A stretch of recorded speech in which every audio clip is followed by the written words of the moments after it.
Morning. আমরা এখন নেতারহাটের লোধ ফলসে যাচ্ছি। এখন দারুণ ফলসটা।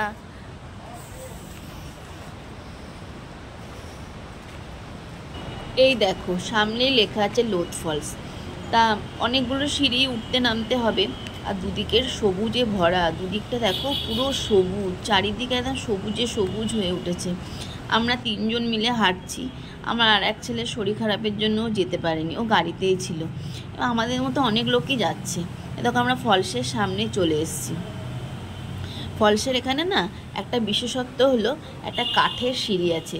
যখন প্রচুর জল হয়ে যায় তখন এই কাঠের সিঁড়ির ওপর দিয়ে জলটা বেয়ে যায়। ওটা দেখতে দুর্দান্ত লাগে। আমরাও ভেবেছিলাম আমরা ওরকমই পাবো, কিন্তু যাই হোক আমরা ওরকম পাইনি, কারণ দুদিন বৃষ্টিটা হয়নি তো জলটা একটু কমে গিয়েছিল। ফলসটা মোটামুটি সুন্দরই বলা যেতে পারে। এবং ব্রিজের ওপারটাও যাওয়া যাবে। তা আমরা ব্রিজের ওপারটায় যাইনি, এদিকটাতেই দাঁড়িয়েছিলাম।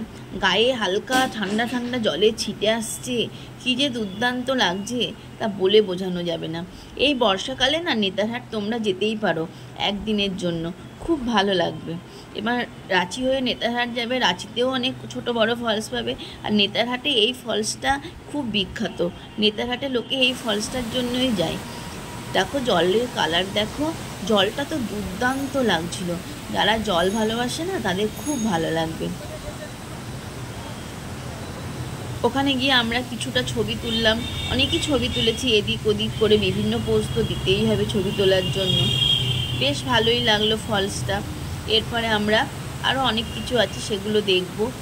নেতারহাটে মোটামুটি আছে কোয়েলা পার্ক, নাশপাতি গার্ডেন, অনেক কিছুই আছে দেখার। তবে এই ফলসটা বেশ নাম করা ফলস। তারপর নিজেরা কয়েকটা ছবি তুললাম। যাই হোক ফ্রেমে আর একজন নেই, সে তো গাড়িতে শুয়েছিল, যেতে পারেনি। প্লিজ আমার চ্যানেলটিকে ভালো লাগলে প্লিজ তোমরা লাইক, কমেন্ট অ্যান্ড শেয়ার করে দেবে, অ্যান্ড সাবস্ক্রাইব করবে। Thank you.